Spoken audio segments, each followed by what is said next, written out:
Selamat malam Bapak Ibu, rekan-rekan semuanya. Selamat berkumpul kembali di dalam pembinaan warga jemaat pada malam hari ini. Pada malam hari ini kita akan dipimpin oleh Bapak Theodor S. Pribadi yang memiliki tema untuk belajar tentang penata layanan atas waktu. Nah, waktu itu apa? Sesuatu yang misteri ya bagi kita semua gitu ya. Karena apa? Karena umur kita itu terbatas gitu ya. Di dalam konteks kehidupan sekarang ini, Musa sendiri juga menyadari bahwa hidup manusia itu 70 tahun. Walaupun dia sendiri bisa mencapai 120 tahun. Nah, itu adalah karena kasih karunia Tuhan. Kalau kita lihat di dalam konteks kehidupan secara global, nah, orang itu rata-rata ya sekitar 70 tahunan memang gitu ya. Dan kalau kita lihat di Indonesia ya memang sekitar 70-an gitu. Dalam konteks negara ada orang yang bukan orang ya, tapi ada kehidupan yang usianya sungguh sangat sedikit ya atau sebentar gitu ya. Ada yang rata-rata sekitar 50-an gitu ya. Nah, ini sesuatu yang sangat berharga yang perlu kita sadari bersama gitu ya. Bagaimana menggunakan waktu sebaik-baiknya seperti yang Tuhan kehendaki dalam kehidupan kita. Nah, ini yang akan nanti disampaikan oleh Pak Theo, bagaimana melihat waktu itu sendiri. Apakah waktu itu sesuatu yang bisa kita berhentikan? Tentunya tidak ya, menurut kita ya. Tapi ya terserah kepada Sang Khalik di dalam kita menikmati waktu itu sendiri.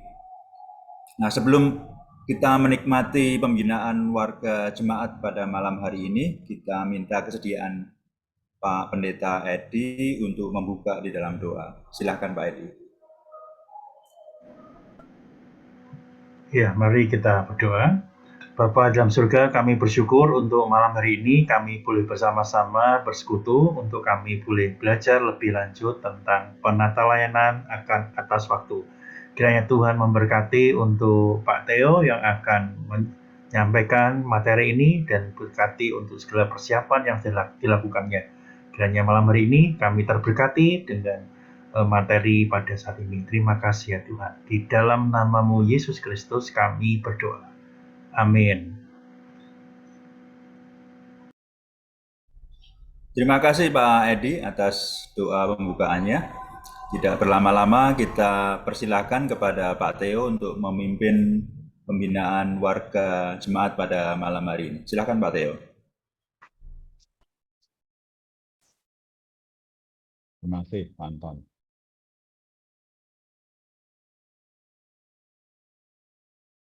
Malam, Bapak Ibu kalian, malam ini kita akan membahas seperti tadi disampaikan tentang penata layanan atas waktu ya. Nah, ini menarik karena saya sendiri juga sering berjuang melawan waktu. Karena waktu itu seperti Pak Anton tadi sudah sampaikan selalu terbatas dan aktivitas kita itu selalu rasanya kok banyak dan waktu selamanya tuh terasa nggak pernah cukup gitu ya. Jadi kita perlu belajar sama-sama nih terkait dengan penata layanan atas waktu. Untuk malam hari ini kita akan membahas tiga hal utama. Yang pertama adalah pernyataan Alkitab tentang waktu itu sendiri.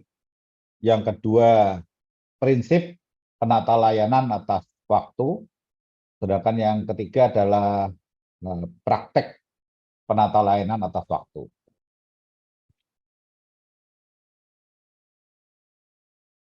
Yang pertama, pernyataan Alkitab atas waktu kita bisa baca dari Lukas 12 ayat 20 yang mengingatkan kepada kita bahwa waktu hidup kita di dunia ini sebenarnya mempersiapkan untuk kekekalan. Ayat ini mengatakan, tetapi firman Allah kepadanya, ini orang kaya yang bodoh itu ya, dia pikir dia punya banyak uang, dia akan hidup selamanya gitu. Dikatakan, hai engkau orang bodoh, pada malam ini juga jiwamu akan diambil daripadamu, dan apa yang telah kau sediakan untuk siapakah itu nanti. Nah, waktu itu seperti tadi Pak Anton katakan misteri. Kita nggak pernah tahu apa yang akan terjadi berikutnya. Jadi kalau kita mau melakukan berbagai aktivitas yang kita lakukan, ya sebaiknya yang kita lakukan adalah mempersiapkan bagi kekekalan itu yang lebih utama.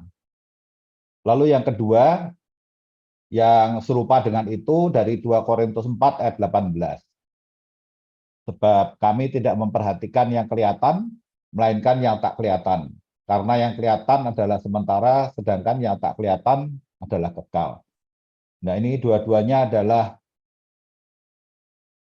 pernyataan dari Alkitab bahwa waktu kita di dunia ini sebenarnya perlu dipersiapkan untuk kekekalannya. Pernyataan yang kedua dari Alkitab atas waktu hidup kita di dunia ini kita nggak tahu berapa yang tersisa. Makanya kita diingatkan oleh Amsal 27 ayat 1, jangan kita memuji diri karena esok hari, karena engkau tidak tahu apa yang akan terjadi hari itu. Jangankan esok hari gitu ya, 5 menit dari sekarang aja kita nggak tahu apa yang akan terjadi. Kita cuma bisa membuat perencanaan, kita bisa membuat proyeksi, tetapi apa yang akan terjadi dengan rencana kita, ya itu kita tidak tahu. Makanya kita harus selalu mengikut sertakan Tuhan dalam rencana kita. Ini juga kita diingatkan oleh Yakobus ya, Yakobus 4 ayat 13, ayat yang klasik yang selalu mengingatkan kita supaya kita mengikut sertakan Tuhan dalam rencana-rencana kita. Sama, karena kita tidak tahu berapa yang tersisa dari hidup kita, di sini dikatakan, jadi sekarang hai kamu yang berkata, hari ini atau besok kami berangkat ke kota Anu, dan di sana kami akan tinggal setahun dan berdagang serta mendapat untung. Nah, ini diingatkan, nanti dulu gitu ya. Kalau kau bikin rencana ya boleh aja, tetapi ingat antara rencanamu dengan rencana Tuhan itu tingginya seperti langit dari bumi gitu ya. Jadinya semua itu menurut kehendak Tuhan mestinya. Nah, ini pernyataan yang ketiga atas waktu. Bahwa waktu kita hidup di dunia ini berlangsungnya sangat singkat. Ya, ini adalah ayat selanjutnya dari Yakobus 4 tadi. Ya, sedangkan kamu tuh tidak tahu apa yang akan terjadi besok. Apakah arti hidupmu? Hidupmu itu seperti uap yang sebentar saja kelihatan lalu lenyap. Sangat singkat, sangat sebentar. Jadi ini pernyataan yang tepat seharusnya yang kita nyatakan terkait dengan waktu, karena hidup kita sangat singkat. Kita tuh sebenarnya harus berkata, jika Tuhan menghendakinya, kami akan hidup dan berbuat ini dan itu. Jadi bukannya kita tidak boleh membuat perencanaan, kita perlu membuat perencanaan, bahkan kita perlu tahu apa yang prioritas, tetapi dalam rencana kita harus mengikut sertakan Tuhan, karena segala sesuatu itu akan terjadi sesuai dengan kehendaknya. Nah, di bagian yang kedua kita akan membahas tentang prinsip penata layanan atas waktu. Kita diingatkan bahwa kita harus memprioritaskan waktu yang kita miliki ini, yang kita kelola, bagi kepentingan sang pemilik. Karena kita itu bukan pemilik dari waktu itu sendiri. Kita cuma manajer aja. Kita adalah pengelolanya. Yohanes 4 ayat 34 mengingatkan kepada kita, kata Yesus kepada mereka, makananku ialah melakukan kehendak Dia yang mengutus aku dan menyelesaikan pekerjaannya. Jadi kita diingatkan bahwa pekerjaan yang kita lakukan itu ya sebenarnya pekerjaan oleh sang pemilik waktu itu sendiri yang harus kita kerjakan. Yaitu Dia yang mengutus kita semua juga.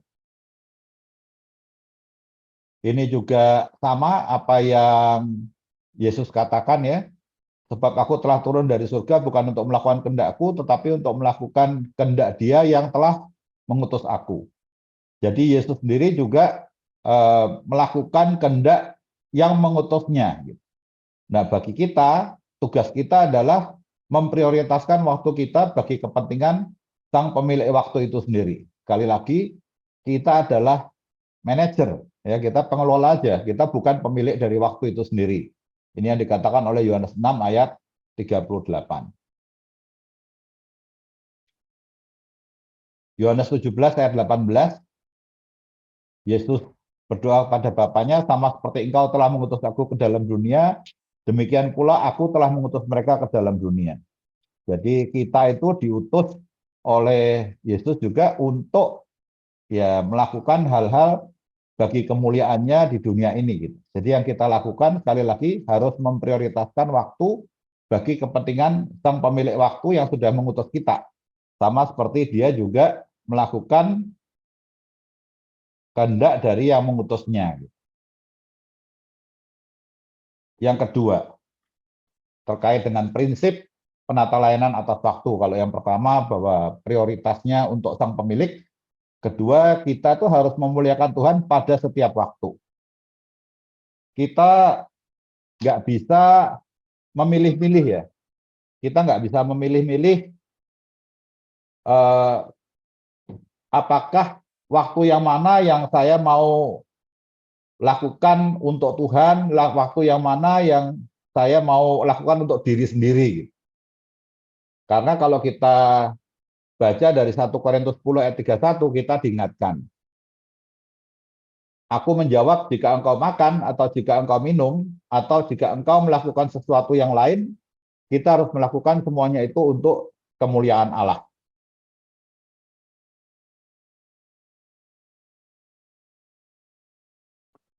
Nah, ini adalah waktu yang kita lakukan dalam kehidupan kita sehari-hari ya.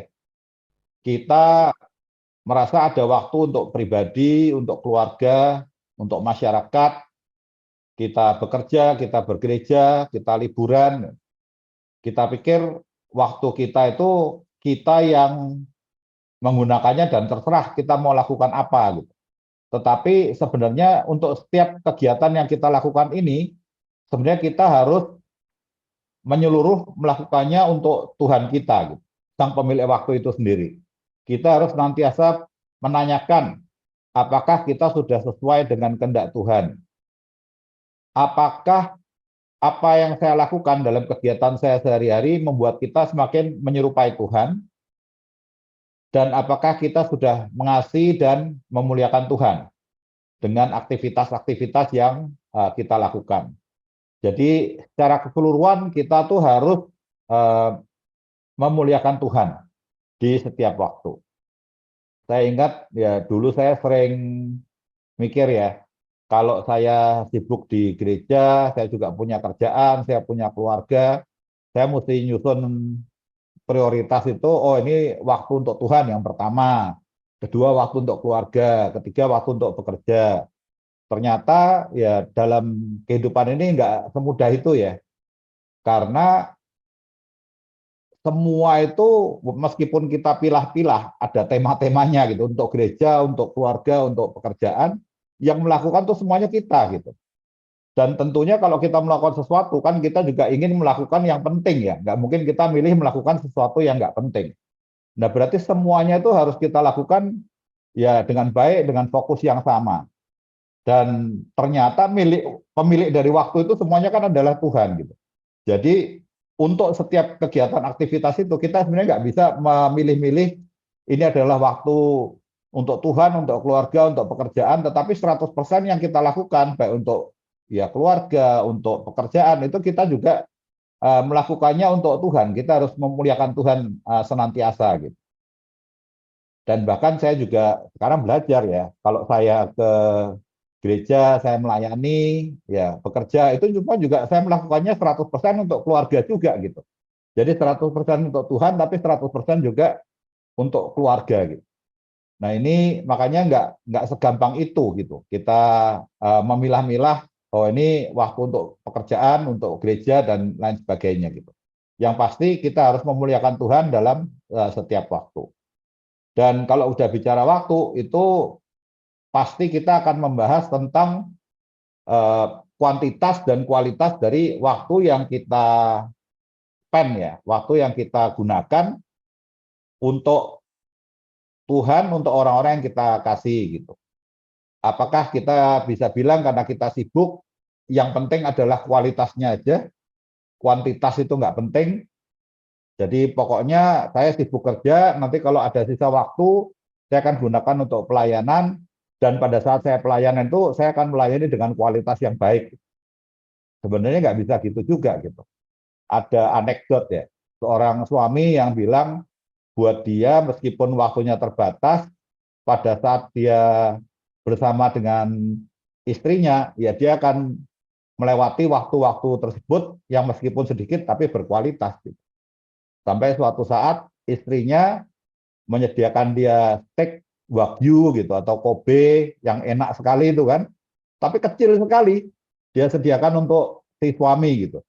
Waktu suaminya komplain gitu, ini kenapa steak yang kamu kasih kecil sekali potongannya gitu. Istrinya kemudian jawab, ya kan kamu buat kamu yang penting kualitas gitu, kuantitas itu nggak penting gitu. Jadi nggak bisa kayak gitu. Tuhan kita nggak pengen ya kita memberikan waktu yang sedikit itu, dan istri kita juga atau keluarga kita juga nggak kepengen kita memberikan waktu hanya sedikit, tetapi kita janji kita melakukan dengan kualitas, ya kualitas perlu tapi kuantitas juga perlu gitu. Nah kita mesti bisa mengelola waktu ini dengan baik, dan yang kita mesti ingat sebagai prinsip, dalam setiap waktu itu kita harus memuliakan Tuhan. Yang ketiga, kita perlu fokus pada prioritas. Karena prinsip penata layanan atas waktu ini kita harus selalu bisa membedakan antara yang penting dan yang genting. Gitu. Nah, kita dapat contoh dari Yesus sendiri, dari Markus 1 ayat 35 sampai 39. Saya bisa minta tolong Oma untuk membacakan Markus 1 ayat 35 sampai 39. Oma ada Alkitab nggak?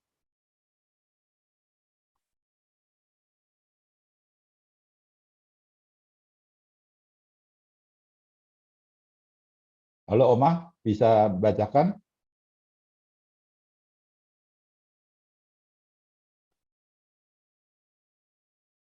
Oke, kalau Oma nggak siap, boleh Nikolas bisa tolong membacakan Markus 1 ayat 35 sampai 39. Markus 1 ayat 35 sampai 39. Pagi-pagi benar waktu hari masih gelap, ia bangun dan pergi keluar, ia pergi ke tempat yang sunyi dan berdoa di sana. Tetapi Simon dan kawan-kawannya Tadi menyusul kok dia. masih mute, jadi Mami yang baca nggak? Boleh aja Oma kalau siap baca Markus 1 ayat 35 sampai Tadi 39. masih mute, Oma nggak buka. Ya, ya silakan. Yesus mengajar di kota-kota lain. Pagi-pagi benar waktu hari masih gelap, ia bangun dan pergi keluar. Ia pergi ke tempat yang sunyi dan berdoa di sana. Tetapi Simon dan kawan-kawannya menyusul dia. Waktu menemukan dia, mereka berkata, semua orang mencari engkau. Jawabnya, marilah kita pergi ke tempat lain, ke kota-kota yang berdekatan. Supaya di sana juga aku memberitakan Injil, karena untuk itu aku telah datang. Lalu pergilah ia ke seluruh Galilea dan memberitakan Injil dalam rumah-rumah ibadat mereka dan mengusir setan-setan. Sorry ya, tadi aku baca aja nggak tahu kalau mute. Ya, nggak apa-apa, Oma. Terima kasih. Ya, jadi kita bisa belajar di sini dari Tuhan Yesus sendiri, bahwa dia tuh mulai dari pagi-pagi benar mencari tempat yang sunyi, dan dia melakukan yang paling penting gitu. Dia memulai harinya dengan berdoa. Ya, setelah itu dia tahu kenapa dia datang ke dunia ini gitu. Ya, tugasnya adalah memberitakan Injil dan melakukan kegiatan-kegiatan yang memuliakan Tuhan. Ya, jadi salah satu pelayanannya yang mengusir setan-setan itu juga. Jadi dia tahu fokus dari prioritasnya, dia tahu mana yang penting dikerjakan, mana yang penting dikerjakan. Nah, kalau kita bicara tentang fokus pada prioritas, kita juga bisa belajar dari Pareto ya. Vilfredo Pareto ini adalah ahli statistik, ahli matematika dari Italia. Dia mengeluarkan suatu teori atau konsep bahwa 20% dari kegiatan-kegiatan kita atau pekerjaan-pekerjaan kita itu akan berdampak pada 80% dari hasil pekerjaan kita gitu. Jadi kalau kita fokus pada 20% yang benar, maka 80% dari pekerjaan kita itu beres gitu. Kalau kita memilih yang prioritas. Nah, ini menariknya bisa dibaca juga sebaliknya ya. Kalau kita tidak bijak dalam memilih apa yang akan kita kerjakan, kita bisa saja ternyata cuma mendapatkan 20% dari hasil pekerjaan kita karena yang kita kerjakan ini 80% yang pekerjaan yang sia-sia, maksudnya bukan pekerjaan yang penting gitu. Nah, ini yang harus kita hindari, jangan sampai dampak dari kegiatan atau pekerjaan atau aktivitas yang kita lakukan itu hanya 20%, sedikit sekali, kecil sekali impact-nya karena kita salah memilih fokus, karena kita tidak melakukan yang prioritas gitu. Kalau saya ke Pegadaian sering dengar ya, mereka itu punya semboyan yang dari atas ke bawah itu seragam lah. Mereka punya bahasa yang sama bahwa hasil itu tidak akan mengkhianati proses. Nah, yang saya ingatkan ke mereka adalah hasil itu tidak akan mengkhianati proses kalau proses yang kita lakukan adalah proses yang benar. Jangan kecelek atau kecewa gitu, ngelihat hasilnya kok ternyata target nggak tercapai, sasaran nggak tercapai, padahal kita udah kerja keras gitu. Nah, kerja keras itu kan melalui proses juga gitu.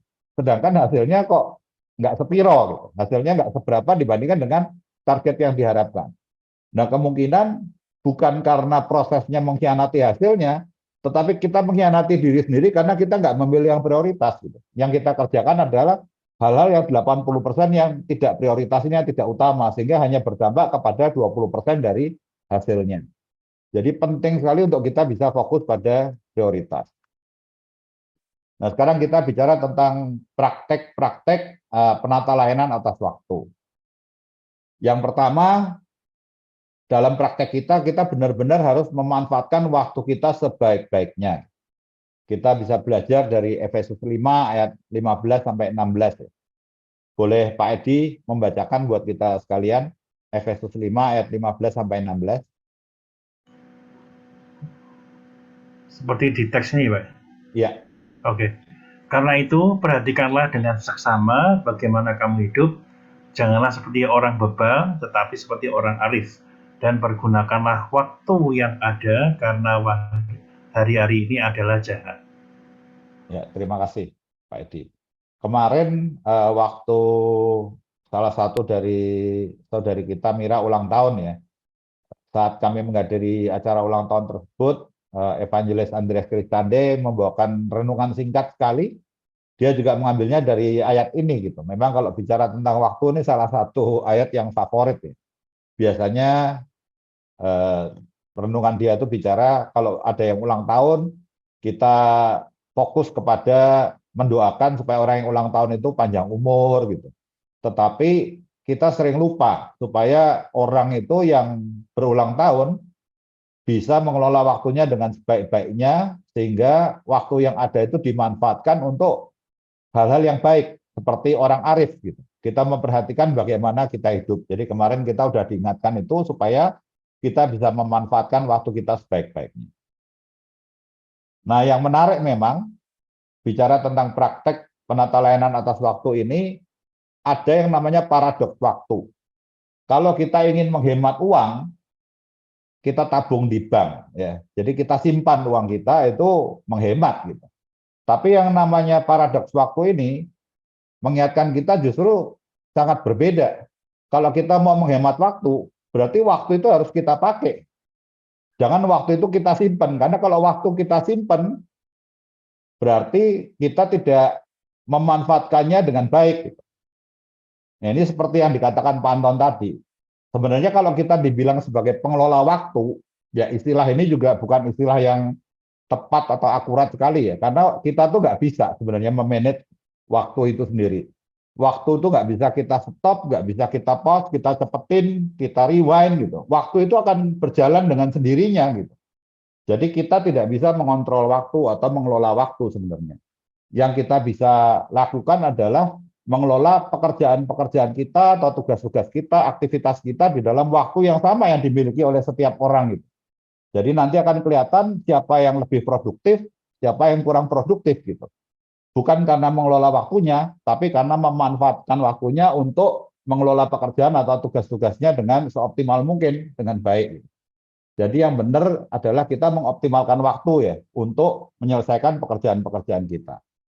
Bahkan ada hukum juga namanya Parkinson Law ya. Hukum Parkinson itu mengatakan gini, kalau kita sebenarnya cuma butuh waktu 5 jam, tetapi kita dikasih waktu 8 jam untuk mengerjakan sesuatu, itu selesainya nggak 5 jam itu, selesainya jadi 8 jam. Dan yang menarik, ternyata ada dua kemungkinan gitu.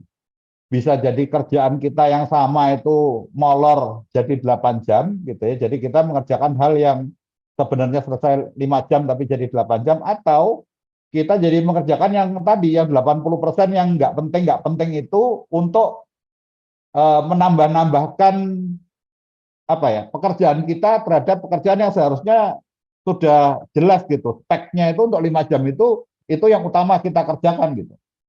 Jadi kita melakukan hal yang sebenarnya tidak prioritas gitu, tidak penting, sehingga tetap selesainya dalam waktu 8 jam. Gitu. Nah ini bukan cara untuk mengelola waktu yang baik. Ya, jadi kalau memang kita punya waktu cukup 5 jam, kita selesaikan dalam waktu 5 jam. Ini ada satu sosial eksperimen, saya ingin Bapak Ibu sekalian, rekan-rekan sekalian ambil secarik kertas ya. Ambil secarik kertas, siapkan bolpen juga. Mungkin karena waktu, tulis 3 hal aja yang ada di kepala kita sekarang, di pemikiran kita sekarang. Bisa masalah yang kita pikirin, bisa tugas atau pekerjaan yang sedang kita pikirkan, dan itu bisa terkait pekerjaan di gereja, pekerjaan di kantor, atau pekerjaan di RT RW gitu, atau pekerjaan kita sebagai kepala keluarga, sebagai ibu rumah tangga, silakan gitu. Jadi apapun yang sekarang lagi kita pikirin, lagi bikin kita kemerungsung gitu, karena banyak banget yang kita pikirin. Kalau bisa nulis 5 bagus, bisa nulis 3 juga nggak apa-apa gitu. Karena kalau bisa selesai dalam waktu 2 menit ya. Apa yang sedang kita pikirkan, yang ada di top of mind kita, yang benar-benar kita lagi pikirin gitu. Silahkan. 1 menit lagi. Silakan didaftar. Boleh tugas, aktivitas, PR, masalah yang ada di kepala dari Bapak Ibu sekalian. Saya bisa kasih contoh. Saya itu lagi banyak mikirin tentang aktivitas liburan sama keluarga nanti kalau Jason jadi pulang gitu ya.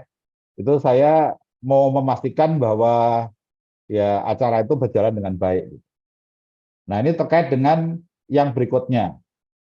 Di kolom berikutnya, atau kalau bisa di kertas lain juga nggak apa-apa, untuk aktivitas-aktivitas yang tadi kita sudah daftar, coba kita tulis kondisi ideal yang kita harapkan dari setiap tugas atau aktivitas yang pertama tadi. Kalau contoh saya tadi, karena mau liburan dengan keluarga, yang saya harapkan terjadi, yang saya bisa kasih status cek gitu ya, atau selesai, itu kalau selesai dari liburan, anak-anak saya bisa bilang, Papi, itu liburan yang keren banget, pokoknya itu liburan yang paling mengesankan yang kita pernah alamin. Nah itu buat saya itu cek itu. Tapi kalau mereka merasa ini liburan biasa-biasa aja, cuma ngabisin waktu, nah itu saya akan nggak ngasih cek gitu. Nah kira-kira kondisi ideal apa yang Bapak Ibu harapkan dari daftar pekerjaan-pekerjaan yang tadi, yang sudah kita daftar. Mungkin ada 3 atau 5 pekerjaan tadi, untuk masing-masing kondisi idealnya seperti apa yang diharapkan. Yang membuat kita merasa bisa dicek. Gitu. Apakah dapat pujian dari gembala sidang kita, atau dapat pujian dari bos kita, gitu. Atau ya kita jadi disayang istri lebih, gitu. Nah silakan. apa yang menurut Anda ini bisa saya jadi cek gitu ya. 3 sampai 5 aktivitas tadi. Saya kasih waktu 1 menit lagi. Jadi kolom yang pertama tadi daftar tugas, isu atau masalah yang kita lagi pikirin, yang buat kita kemerungsung. Yang kedua ini di kolom kedua, kondisi ideal yang membuat kita bisa cek bahwa tugas, masalah, atau isu itu sudah selesai, sudah beres, kita puas. Ya kalau belum puas, ya berarti kondisi idealnya itu belum tercapai, belum bisa kita centang. Nah yang ketiga, ini kita akan daftar pada saat kita bisa punya waktu ya, yang realistis untuk melakukan sesuatu terhadap yang di kolom pertama tadi, apa tindakan atau aktivitas yang actionable, gitu, yang bisa kita lakukan, yang realistis, yang membuat kita 1 langkah lebih dekat ke kolom yang kedua itu. Jadi kita maju menuju ke kolom yang kedua. Apa nih yang akan kita lakukan? Bisa aja itu pekerjaan 2 menit atau pekerjaan 3 menit. Kayak contoh saya tadi, ya bisa aja saya akan kirim email ya ke travel agent untuk memastikan bahwa kamar yang saya booking itu masih statusnya masih di book untuk saya gitu ya. Jadi belum dikasih ke orang lain. Nah itu kan pekerjaan yang membuat saya 1 langkah lebih maju menuju kondisi ideal, tapi actionable bisa saya lakukan gitu. Pada saat saya punya next available time. Kalau sekarang kan nggak bisa, Bapak Ibu sekalian lagi ikut PWJ gitu kan. Tapi PWJ selesai, apa yang bisa kita lakukan untuk membuat aktivitas di nomor 1 itu 1 langkah mendekati yang nomor 2? Ya silahkan dituliskan di daftar yang di kolom ketiga itu.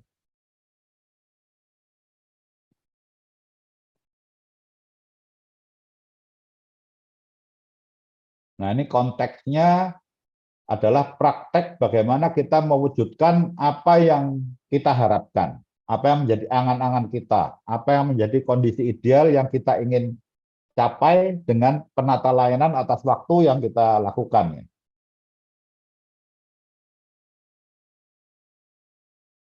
Sebelum saya ke slide ini, saya mau cek dulu, tolong direspons ya. Mungkin saya ke Pak Anton dulu. Pak Anton, boleh di-share di kolom 1, kolom kedua, dan kolom 3 dari sekian banyak yang didaftar tadi, pilih 1 mungkin yang bisa dibagikan ke yang lain, apa yang ditulis yang nggak terlalu sensitif gitu ya, jadi bisa di-share ke yang lain. Ya, terima kasih Pak. Ya, Kalau silakan. daftar tugas ya, Ya, tugas saya kan kalau menyelesaikan konsep gitu ya, karena ada ya, beberapa tugas konsep yang harus saya selesaikan. Konsep ini kondisi idealnya ya konsep yang bisa diterima oleh donor gitu kan. oke. Kemudian tindak lanjutnya ya menuliskan konsep itu bersama dengan implementing partner gitu. Itu Ya, contohnya gitu. oke. Gitu Nah, ya. itu kondisi idealnya, jadi itu berarti disepakati atau disetujui oleh implementing partnernya ya, Oleh donornya, bukan oleh hanya donornya. ya oleh donornya. Jadi dananya keluar lah berarti ya, Ya, dengan disetujui oleh konsol proposal gitu. yang disampaikan itu. Nah, Iya. tindak lanjutnya apa yang akan dilakukan pada saat punya waktu yang available untuk melakukan sesuatu, membuat lebih dekat ke donor itu, mencairkan dananya gitu. Kalau kondisi ideal sebetulnya itu kan ada termin waktu ya yang harus Ya, dikerjakan ya. Jadi mendorong-dorong karena ini konsep kan tidak bisa sendirian. ya, Ada dokumen-dokumen supportingnya itu ya. ya. Supporting dokumen itu yang perlu diwujudkan dengan mendorong orang-orang atau institusi lain untuk membuat konsep tersebut gitu ya. Oke. Ini berangkat dari pekerjaan saya ya, Ya, ya Bapak nggak Ibu apa-apa. ya. Memang itu yang saya harapkan. Jadi tindak lanjutnya itu ya, kita akan nge-push nih, nge-push orang-orang yang mestinya berkolaborasi dengan kita menyelesaikan konsep itu gitu, supaya dana itu cair ya Pak Anton ya, benar Iya ya, betul. itu yang Oke. dimaksudkan. Oke. Nah ini yang dilakukan oleh Pak Anton kan memang serius gitu ya, kerjaan yang serius banget. Mungkin ada yang lain yang nggak seberat itu, tetapi intinya gini, kalau saya tanya sama Pak Anton setelah aktivitas tadi, eksperimen tadi kita lakukan, kita mendaftar nih, mungkin kan ada pekerjaan-pekerjaan lain gitu. Dan kita udah daftar kondisi-kondisi ideal untuk masing-masing dan tindak lanjutnya kita udah tahu ya. Sekarang kita udah tulis, nggak cuman mikirin kerjaannya, tapi kita tahu actionnya apa yang akan saya lakukan gitu. Apakah merasa sedikit lebih plong nggak gitu, setelah kita melakukan exercise ini gitu. Gimana Pak Anton? Kalau saya ya jadi lebih terstruktur ya. Lebih terstruktur ya? Ya, jadi ada hal-hal yang kita punya tugas yang diharapkan sebetulnya apa outputnya, outcome-nya bagaimana, siapa saja yang terlibat. Jadi stakeholder-nya itu kan harus para pemangku kepentingannya harus terlibat semuanya gitu. Jadi ini kan pekerjaan ya karena saya pekerjaan ya dengan banyak institusi tentunya banyak institusi itu yang juga mendukung gitu. Bahkan Oh, kalau ada institusi yang terlewatkan mereka akan merasa tidak dianggap ya, tidak diundang dalam proses, tentunya juga akan mengganjal dalam proses pelaksanaan gitu ya. ya, Itu yang terjadi. terima kasih Pak Anton. Nah, jadi rekan-rekan biasanya kalau saya tanya ke ya peserta training atau peserta pelatihan, setelah mereka melakukan aktivitas ini, mereka tuh merasa lebih plong. Ya mungkin teman-teman juga ada yang merasa seperti itu ya, tapi karena waktu saya nggak bisa tanya satu persatu gitu. Biasanya mereka akan share bahwa kok jadi lebih lega gitu. Nah, memang kita sebenarnya perlu sekali untuk secara periodik melakukan ini ya. Kita mendaftar apa aja yang ada di kepala kita supaya kita bukannya ngosongin pikiran jadi kita nggak punya pemikiran gitu, bukan seperti itu, tapi kita jadi nggak kemurungsung lagi karena kita seperti Pak Anton bilang tadi lebih terstruktur. Kita nggak cuma mikirin pekerjaan-pekerjaan kita apa aja, kita mikirin ada deadline, kita mikirin ada tugas, tapi kita tahu kalau tugas itu selesai nanti, wah ini ada kondisi ideal yang kita harapkan dan juga kita tahu kita tuh sudah selangkah lebih maju karena halnya praktikal gitu, actionable, kita sudah daftar apa yang bisa saya lakukan. Nah, sebenarnya akan lebih menolong lagi kalau kita bisa melakukan klasifikasi terhadap daftar di kolom 1 tadi.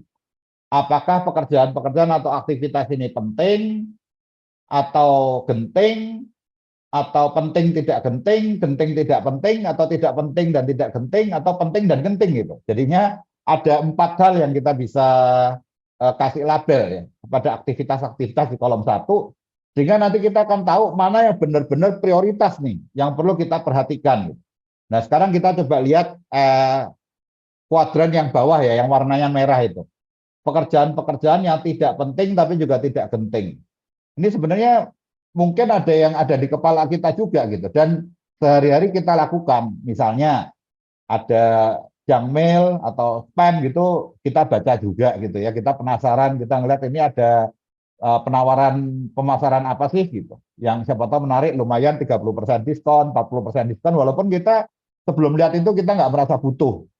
Atau kita mengupdate status kita di sosmed atau kita kepoin bahkan statusnya orang lain, kita pengen baca nih Pak Edi lagi ngapain gitu atau Niko lagi ngapain, Burut lagi ngapain gitu. Jadi kita bacain statusnya orang-orang di medsos atau justru main medsos itu sendiri atau menonton tayangan-tayangan yang tidak mendidik. Nah, ini sebenarnya aktivitas atau pekerjaan yang tidak penting juga tidak genting, tapi seringkali makan waktu kita. Nah, ini sebenarnya menghambat kita untuk mewujudkan angan-angan kita tadi untuk bisa mencapai yang ideal, tapi untuk pekerjaan-pekerjaan yang benar-benar prioritas. Ada pekerjaan yang tidak penting tapi genting, misalnya interupsi, ada jadwal dadakan, ada kerjaan atau laporan tertunda, ada tagihan-tagihan yang harus kita bayarkan. Nah, ini semua genting nih biasanya, tapi sebenarnya nggak penting untuk membantu kita mencapai kondisi-kondisi ideal yang kita harapkan tadi. Ya kadang-kadang kita juga dapat kabar duka gitu ya, ada kecelakaan atau apa. Ini sifatnya dadakan. Ini genting tapi sebenarnya tidak membantu kita untuk mencapai kondisi ideal yang kita harapkan. Nah, ada hal-hal yang penting tapi tidak genting. Misalnya bangun relasi, menganalisa peluang atau risiko, kita bikin rencana untuk proyek atau presentasi kita, seperti Pak Anton sedang menyiapkan konsep itu, kemudian kalau kita mau memastikan supaya kita tetap sehat, saya mau kemana untuk melakukan medical check up atau rekreasi apa yang saya butuhkan untuk saya dan keluarga misalnya, itu penting, tapi mungkin tidak genting.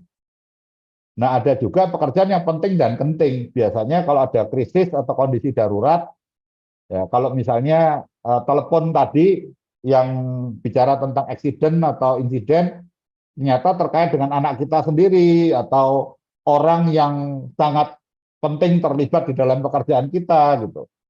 Kemudian ada kerjaan atau laporan kita yang sudah terlambat, jadi kita harus submit segera gitu. Yang tadinya mungkin nggak genting jadi genting karena kita terlambat gitu. Atau tagihan yang sudah jatuh tempo, yang tadinya nggak penting ini jadi penting juga dan genting juga. Karena kalau kita nggak kerjakan sekarang nanti kena denda gitu. Dan kalau kita sedang ada siaran langsung atau ada sesi langsung gitu ya, kita sedang melakukan public speaking atau kita lagi presentasi, nah itu kan sesuatu yang penting dan genting yang harus kita pastikan baik. Gitu. Nah, kita harus bisa mengelompokkan pekerjaan-pekerjaan tadi untuk hal yang tidak penting dan tidak penting. Ini lupakan aja, gitu. Jangan kita lakukan. Gitu. Kita simpan waktu kita untuk hal yang penting yang lain. Karena kalau waktu kita pakai untuk itu, pasti udah terbuang percuma. Gitu. Karena kan tadi waktu nggak bisa kita kontrol, nggak bisa kita pause, kita main medsos dulu, update status dulu gitu. Kalau kita pakai untuk itu, ya waktu akan jalan terus. Berarti yang lainnya yang lebih penting itu kita tidak kerjakan. Kemudian untuk yang genting tidak penting, kita bisa bertanya, mungkin bisa kita lakukan, tapi kita juga bisa cek. Apakah mungkin kita bisa delegasikan ke orang lain untuk membantu mengerjakannya? Bisa anak kita, bisa istri kita, bisa rekan kerja kita, bisa anggota tim kita gitu. Bisa jadi bagian dari pengembangan mereka karena ini nggak terlalu penting, tapi genting mesti dikerjakan. Kalau saya nggak kerjain sekarang atau nggak menugaskan orang lain untuk mengerjakannya, nanti jadi terlambat gitu ya. Ini memang harus dikerjakan, genting, tetapi tidak terlalu penting, nggak harus saya yang ngerjain. Nah, kemudian ada yang sebaiknya kita lakukan, ya kita jadwalkan ini karena ini penting tapi tidak genting. Sekarang ini belum menjadi sesuatu yang sangat urgent, tetapi ini penting untuk dilakukan. Nah, kita bisa menjadwal diri kita sendiri di masa depan. Kita bisa kirim email atau bikin kalender di handphone kita, supaya kita bisa kerjakan apakah besok lusa, atau pada saat hari Sabtu mendatang, itu kita bisa jadwalkan. Ini sebaiknya kita lakukan. Jadi kita punya daftarnya. Dan yang terakhir adalah yang harus kita utamakan karena ya ini sudah penting dan genting. Harus kita lakukan segera. Gitu. Nah, yang jadi isu karena kita sering melakukan hal-hal yang lain tadi, kita itu jadi kehabisan waktu. Karena kita mengerjakan hal-hal yang seharusnya kita lupakan aja, atau yang seharusnya bisa dikerjakan oleh orang lain. Nah, kita mesti bisa mewujudkan angan-angan dengan bisa membagi waktu dengan lebih baik. Ini ada satu video yang akan saya share ke rekan-rekan juga. Video ini sebenarnya isinya sosial eksperimen yang saya minta Henok untuk memperagakan waktu itu. Terkait dengan multitasking. Ini juga terkait dengan mewujudkan angan-angan. Karena di dalam dunia pekerjaan, atau bahkan mungkin pekerjaan kita di gereja kalau kerjaan kita banyak, kita pikir multitasking itu sesuatu yang baik. Karena kita mengambil definisi dari dunia komputer, bahwa yang namanya multitasking itu bagaimana si komputer itu, CPU-nya bisa punya multiprosesor yang mengerjakan beberapa tugas bersamaan gitu. Itu dimungkinkan untuk komputer. Tapi kalau buat kita sebenarnya enggak. Karena kalau kita mengerjakan dua pekerjaan yang butuh proses dari otak kita nggak didesain untuk mengerjakan dua hal sekaligus bersamaan.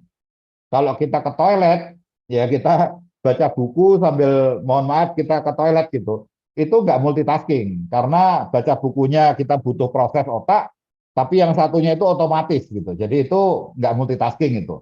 Tapi nyetir sambil kita texting, sambil kita ngirim SMS, nah itu multitasking itu. Salah satu biasanya akan drop kualitasnya. Mungkin nyetir kita jadi membahayakan diri kita sendiri atau orang lain, atau teks yang kita kirim yang mungkin penting itu jadi salah-salah ketik, banyak typo-nya gitu. Jadi kalau butuh pemrosesan yang sama, itu biasanya salah satu kualitasnya akan drop. Kita nggak bisa multitasking seperti komputer. Kalau definisi kita sama, yang kita ambil dari dunia komputer itu terkait dengan multitasking, itu sesuatu yang harus kita hindarin. Nah, kita sekarang akan lihat sosial eksperimen ini ya. saya minta Henok untuk menulis multitasking is worse than a lie. Jadi multitasking itu lebih parah dari bohong lah, dari suatu kebohongan. Tapi saya minta dia menulisnya dengan dua cara. Yang pertama dia lakukan dengan multitasking, setelah dia nulis M, dia tulis angka 1, dia nulis U, dia tulis angka 2, dia tulis L, dia tulis angka 3, dan selanjutnya sampai ke 27 karakter itu selesai. Tapi cara yang kedua yang dia lakukan adalah task planning. Task planning ini beda dengan multitasking karena dia akan fokus nulis dulu, multitasking is worse than a lie, baru dia tulis angkanya 1 sampai 27. Nah, kita akan lihat kira-kira yang mana yang lebih baik atau lebih cepat ya.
Ya. Gimana? Kalau kita lihat tadi yang sebelah kanan, yang task planning itu bisa selesai lebih cepat ya. Sedangkan yang kiri, yang multitasking itu beda sekitar 15 detik tadi. Yaitu karena aktivitas yang dikerjakan tergolong sederhana lah. Ya cuma nulis huruf dan angka. Nah, kalau kita bikin aktivitasnya sedikit lebih kompleks, ya sedikit lebih kompleks. Saya akan sekarang minta Henok untuk nulis multitasking is worse than a lie, tapi angkanya itu dituliskan dengan warna spidol yang lain gitu. Kalau tadi spidolnya sama untuk nulis M dan 1, U dan 2 itu sama. Sekarang angkanya itu warnanya berbeda. Kira-kira apa dampaknya?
Ya, kita bisa lihat di sini cuma beda 1 detik ya dengan task planning yang sebelumnya gitu. Karena cuma nambah dia ngambil spidol, kemudian dia tuliskan angkanya. Nah, bayangin kalau ini dia lakukan dengan multitasking. Dia nulis M pakai spidol hitam, ganti angka 1 dengan spidol hijau, ganti spidol hitam lagi nulis U, ganti spidol hijau lagi nulis 2 gitu. Pasti jauh lebih lama dari yang tadi gitu.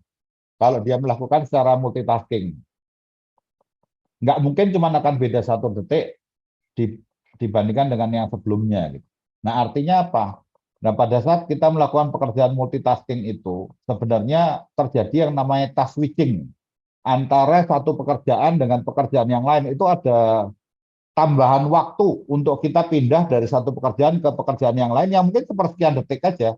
Tapi itu sebenarnya kalau dikumpulin, membuat jadi lebih lama pekerjaan kita, nggak jadi lebih cepat dengan kita melakukan multitasking. Ini ada bukti yang lain yang akan saya putarkan untuk Bapak Ibu sekalian.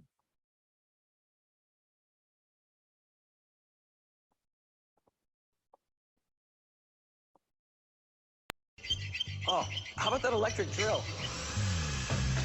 Sounds like productivity to me. Or is it? Meet Brady and Rick. We've challenged them to build identical dog houses in 1 hour. But here's the catch. In that hour, they must also respond to 25 emails, 15 phone calls, and 10 texts. Each guy is taking a different approach. Rick's multitasking, jumping right into his calls while constructing his doghouse. Brady? He's ignoring his calls, choosing instead to focus on one task at a time. See if you can guess whose approach spells success. The answer is not only key to their sanity, but also to yours. I'll email it to you right away. Let me shoot somebody an email real quick and see if they can do it for me. Take another look. They've got about 27 minutes left to complete the dog houses and respond to 25 emails, 15 phone calls, and 10 texts. Stressing out. Put your phone down, you might be able to get something done. Rick's strategy? Multitasking. He's completed about half of his electronic correspondence, but has a way to go on his doghouse. And Brady, he's chosen to focus on one task at a time. His doghouse is nearly finished, but he hasn't touched his phone or tablet. So who has the winning strategy? We'll find out in a moment. Now let's check in on our doghouse dudes.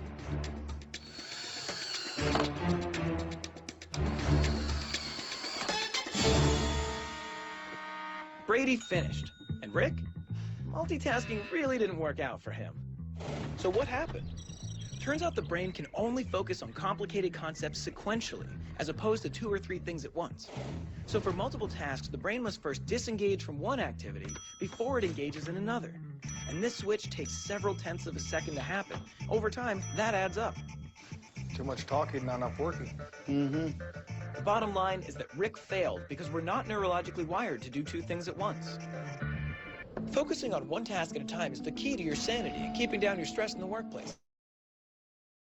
Oke, jadi dari video barusan kita diingatkan bahwa sebenarnya otak kita tidak didesain untuk multitasking. Jadi hindari untuk melakukan itu. Nah, yang perlu kita lakukan adalah bangun disiplin diri, kita bikin daftar pekerjaan, susun prioritas. Seperti yang tadi kita sudah lakukan dalam sosial eksperimen, kita bikin daftarnya, kita tahu mana yang penting dan genting, itu kita kerjakan duluan.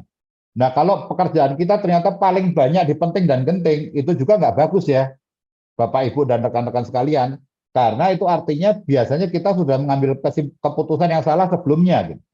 Yang seharusnya lebih sehat, pekerjaan kita tuh paling banyak di penting tapi nggak genting. Sehingga kita bisa menjadwalkan kapan waktu yang berkualitas, hasilnya kita pastikan berkualitas, karena kita punya waktu untuk mengerjakannya dengan lebih fokus.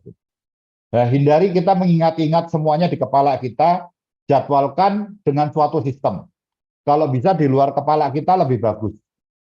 Apakah menggunakan kertas seperti tadi atau pakai handphone, kita bikin kalender, bikin pengingat alarm gitu ya untuk ngingetin kita kapan kita mengerjakannya. Kalau bisa menggunakan alat visual yang mudah dan praktis, kita tulis di agenda, kita bikin kartu dan papan seperti kalau kita servis mobil di Toyota itu kan ada ya. Mobil masuk, sedang dikerjakan bannya, nanti pindah ke bagian oli, pindah ke bagian lain sampai selesai, sampai 2 minggu setelah kita bawa ke bengkel, mereka masih akan hubungin kita karena buat mereka itu masih ada jadwal pekerjaan yang belum selesai, siapa tahu kita ada komplain. Nah itu kartu dan papan yang visual itu juga membantu.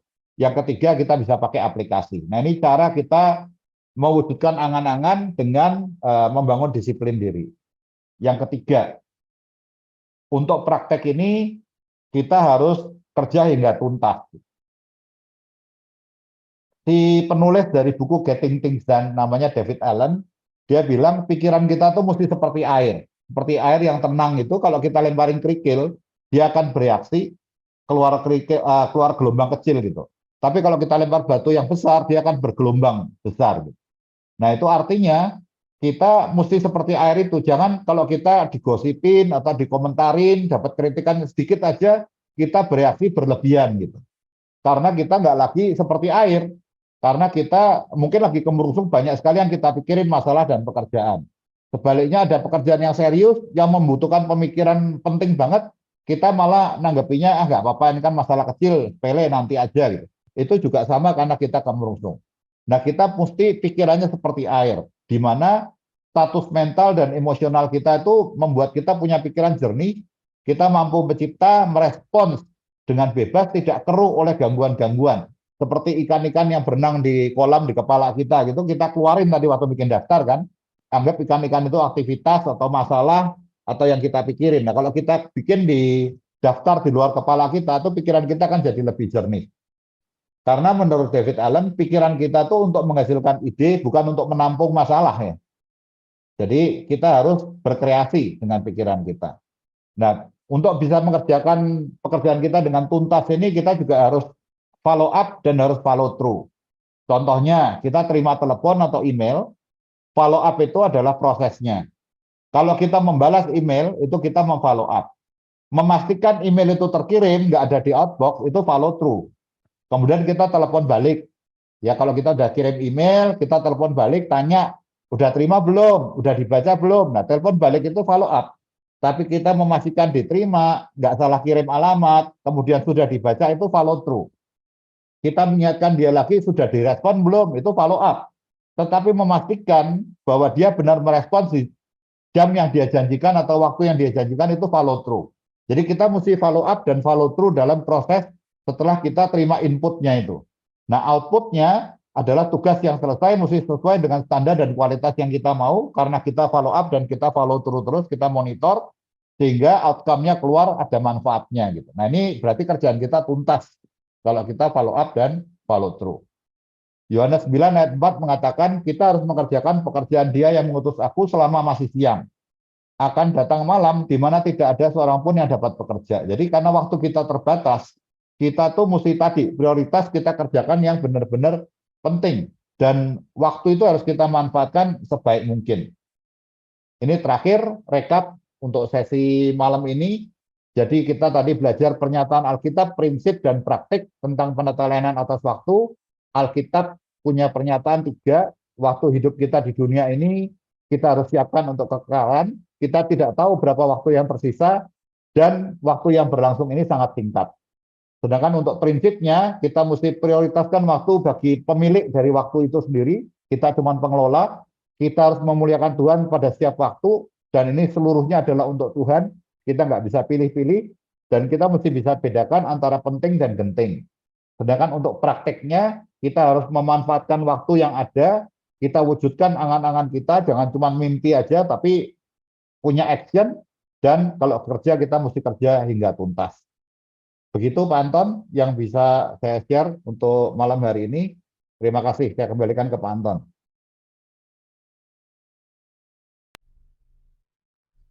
Terima kasih Pak Theo, sangat menarik ya, waktu yang ini menyentuh dalam pengelolaan waktu itu sendiri ya. Kalau di dalam sesi konsultasi ini ada sesi tersendiri dan mahal. Dan untuk itu, jika Bapak Ibu Saudara berminat untuk berkomunikasi lebih lanjut, saya pikir Pak Theo siap saja ya untuk merespon apa yang menjadi kerinduan Bapak Ibu, rekan-rekan semuanya. Kira-kira masih ada 2 menit jika ingin bertanya sekarang, tetapi tidak menutup kemungkinan untuk bertanya pada saat yang lain gitu ya. Silakan Bapak Ibu, saudara-saudara jika ada.